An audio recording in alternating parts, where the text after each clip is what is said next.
The bell above the shop door chimed, and I thought it was him again. The sound, we joked, meant fate was punctual.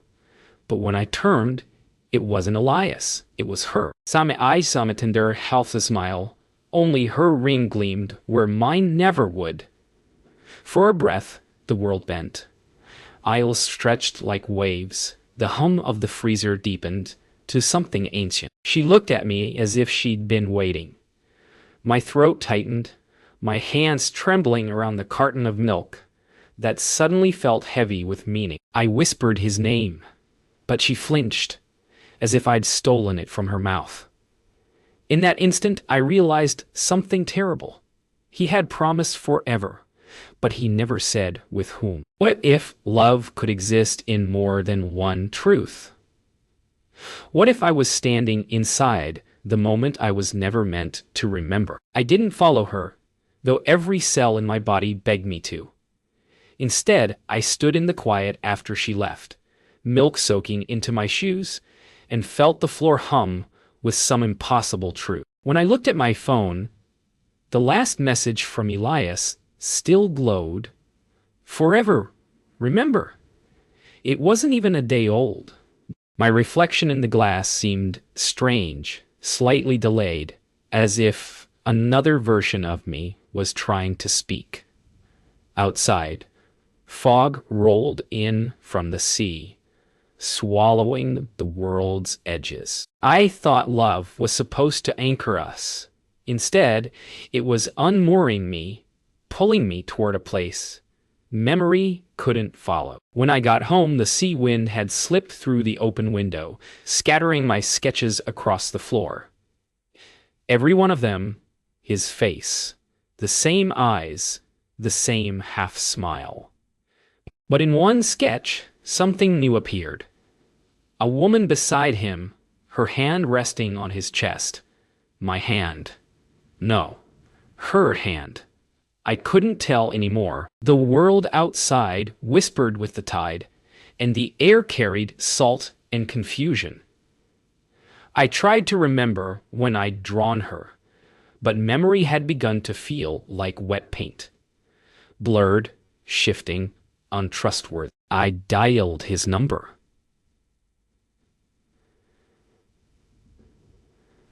The line rang once, then went dead. My chest hollowed, my pulse a drumbeat of disbelief. When I called again, a woman answered, her voice soft, measured, familiar. I didn't speak. She said his name, gentle like prayer. And in that instant, I realized it was her, Mara. She didn't ask who I was. Maybe she already knew. The silence between us was a confession neither of us wanted to voice. That night I dreamed of water. The sea rose through my house, lifting the furniture like memories refusing to sink. And in the tide I saw them, Elias and Mara, standing together, untouched by the storm. They looked at me across the waves, mouth shaping my name, but the sound never reached me. When I woke, my pillow was wet, and the horizon outside burned with morning light. I told myself it was only a dream. But dreams, I was starting to learn, were sometimes truer than life. The days after the storm blurred like ink in rain. I told myself I'd imagined her, that grief could conjure shapes from longing. But when I returned to the shop, the cashier smiled and said, "You forgot your wallet last time, Mrs. Thorne." The name struck like thunder through glass. My knees weakened, my voice vanished. They handed me a wallet I had never owned. Inside it, a photo of Elias and me standing in front of a house I'd never seen. My face was radiant, my hand on his chest. I felt the walls closing in as reality twisted, folding around two impossible truths.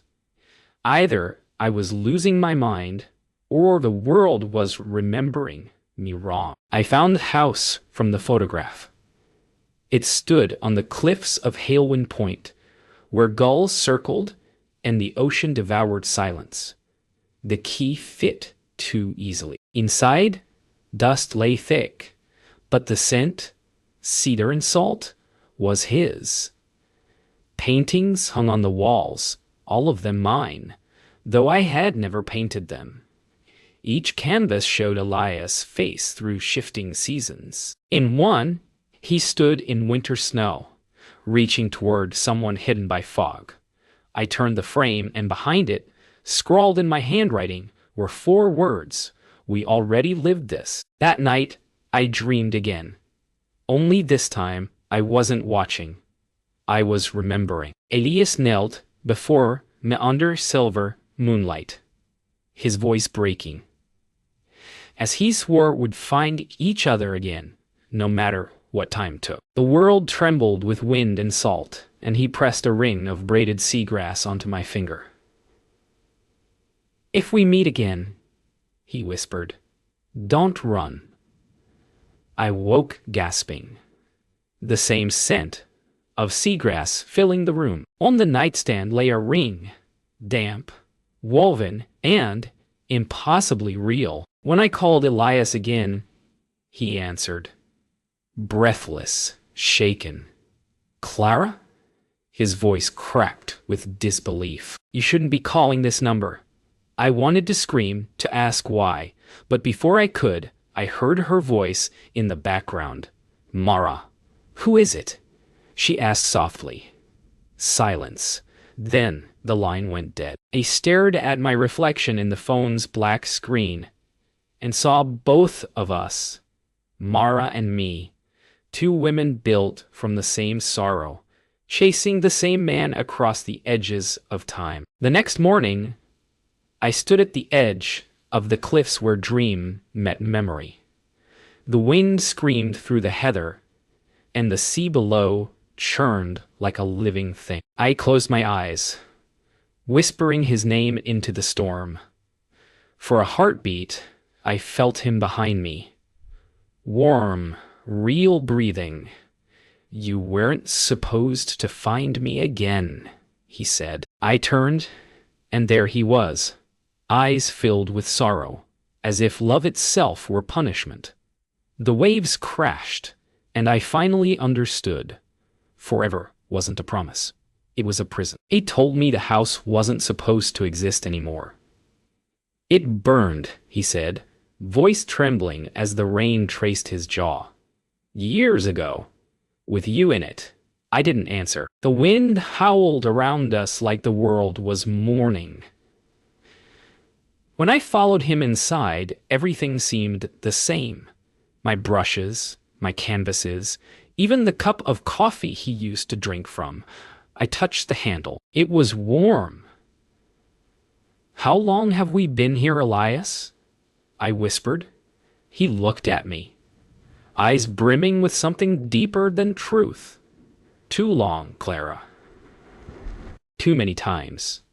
His words cracked the silence, and suddenly I realized this wasn't the first time we'd met here. It was just the first time I remembered. Later, as the storm softened, Elias spoke about Mara. His voice fragile, his words half confession, half curse. "She isn't my wife," he said.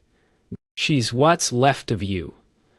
I wanted to laugh, to cry, to believe nothing. But then he showed me an old photograph from his coat pocket, Mara and me, side by side, identical smiles, identical eyes. "I made tried to heal you," he whispered, "by splitting you in 2. I dropped the photo and it landed face down, the back scrawled with the same handwriting as before. End it, or begin again." I wandered the house that night, unable to sleep. Every room hummed with memory, laughter bleeding through walls, footsteps echoing where no one walked. In the bedroom, a painting I didn't remember finishing hung above the bed. Elias and me, standing in this very room. The window behind us cracked open to the storm. Only in the painting, I was smiling, but he wasn't. His eyes looked straight at me, pleading. I turned away, but the frame shuddered. And when I faced it again, the painted me was gone. At dawn, Mara came. The door didn't open.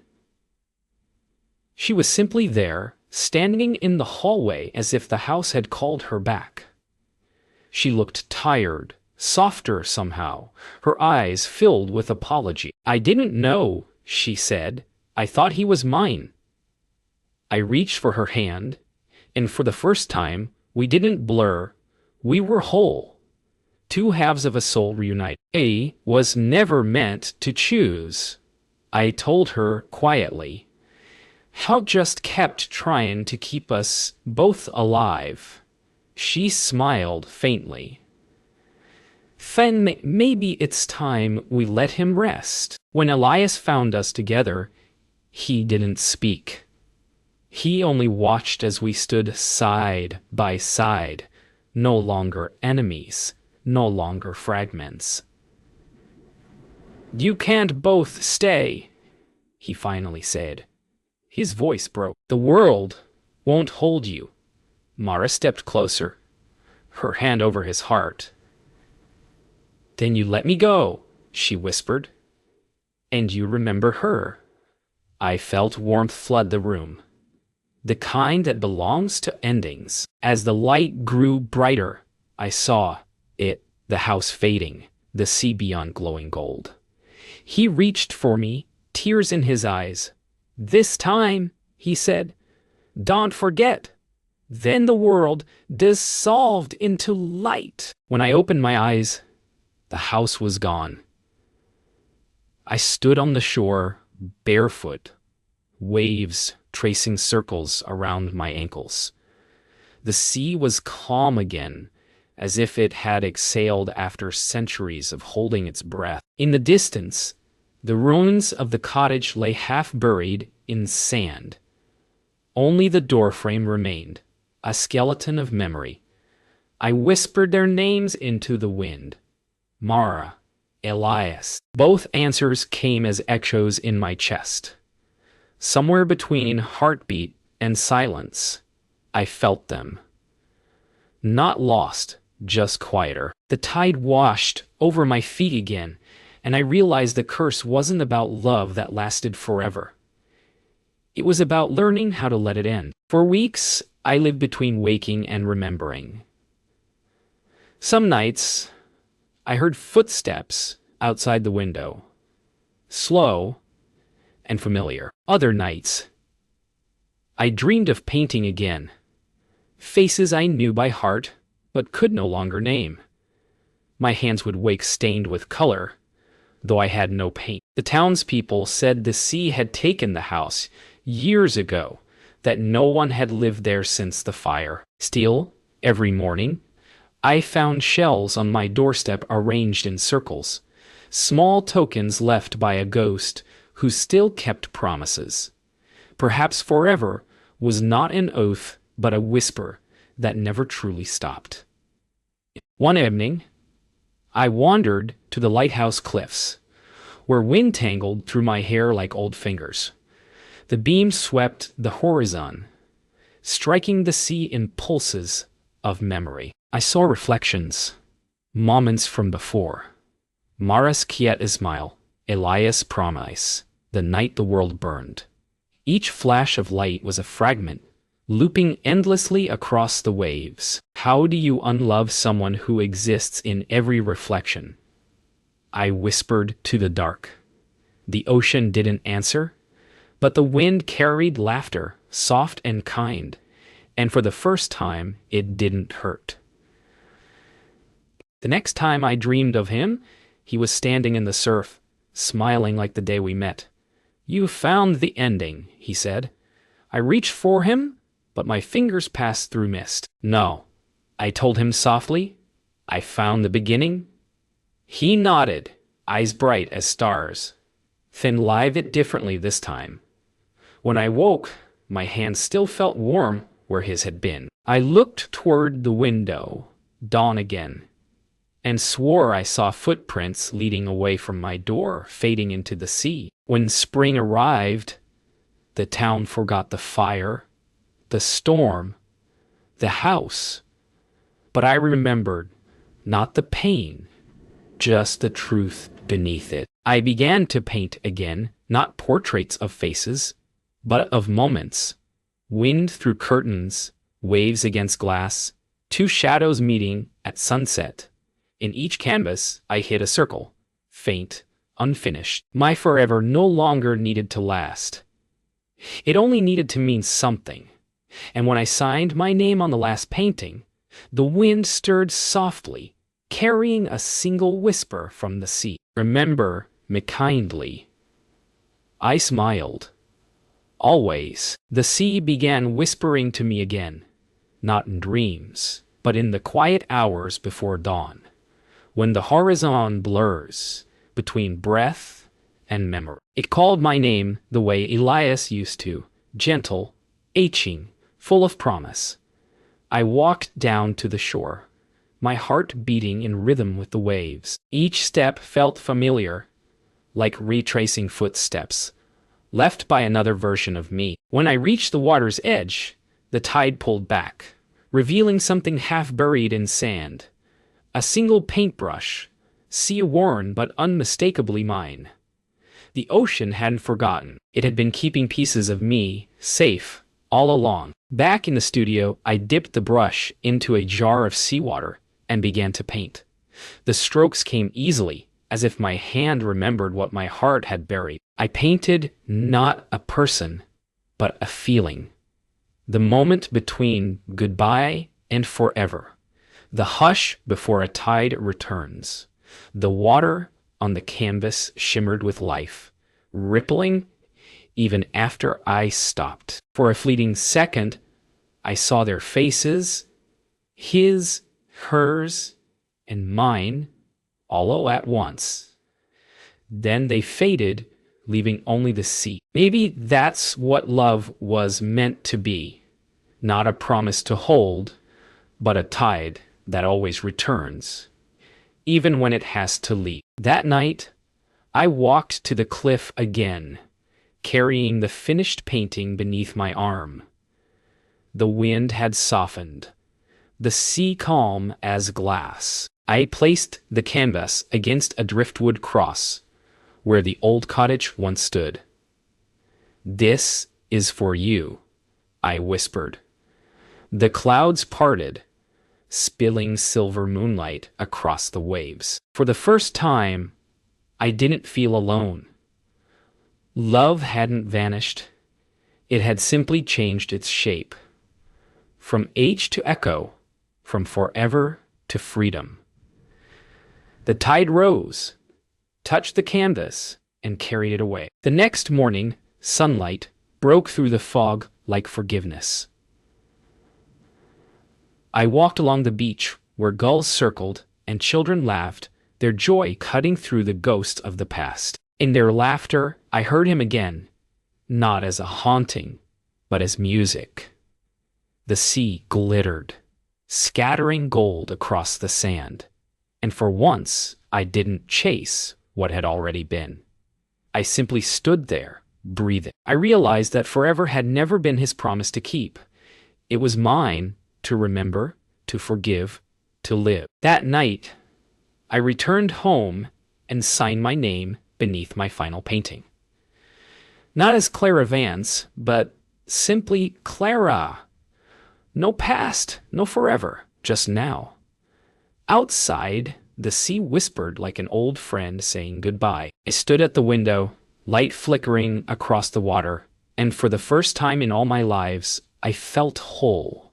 Love hadn't disappeared. It had transformed into art, into memory, into me. And as the tide rolled in once more, I whispered softly to the horizon,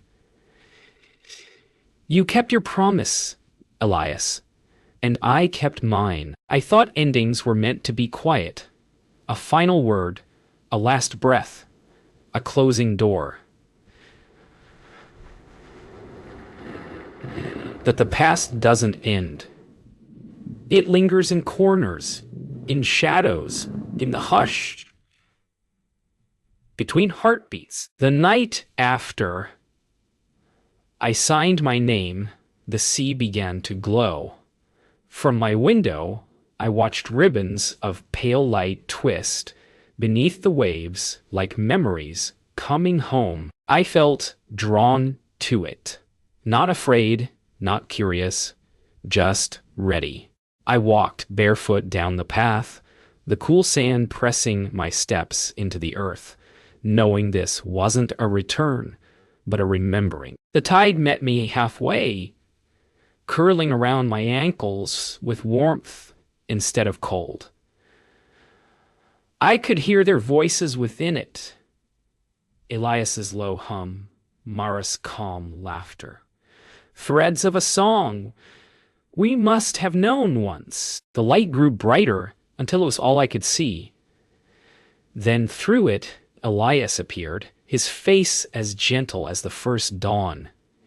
"You've carried us far enough," he said. "Let us rest." I wanted to reach for him again, to feel the weight of what I'd loved, but I only smiled. "Then rest," I whispered, "and remember me softly." When the light faded, I was no longer standing in the sea. I was in a vast field of white lilies, the air alive with whispers of wind. The world felt suspended. Not heaven, not earth, just somewhere between. In the distance, I saw the outline of the cottage again, untouched, waiting. I walked toward it, not as a woman chasing ghosts, but as someone coming home. Inside, every door was open, every candle burning steady. I heard Elias laugh once softly, like sunlight breaking through clouds. It was enough. I sat by the window inside the house that never burned, listening to the ocean hum beneath the cliffs. For the first time, the silence felt kind. I traced my finger along the wood of the windowsill and found words carved there. "You came back." I smiled through tears I hadn't realized were false. Outside, the tide pulled back again, revealing two sets of footprints leading away. One toward the sea, one toward the hills. I didn't follow either. I stayed.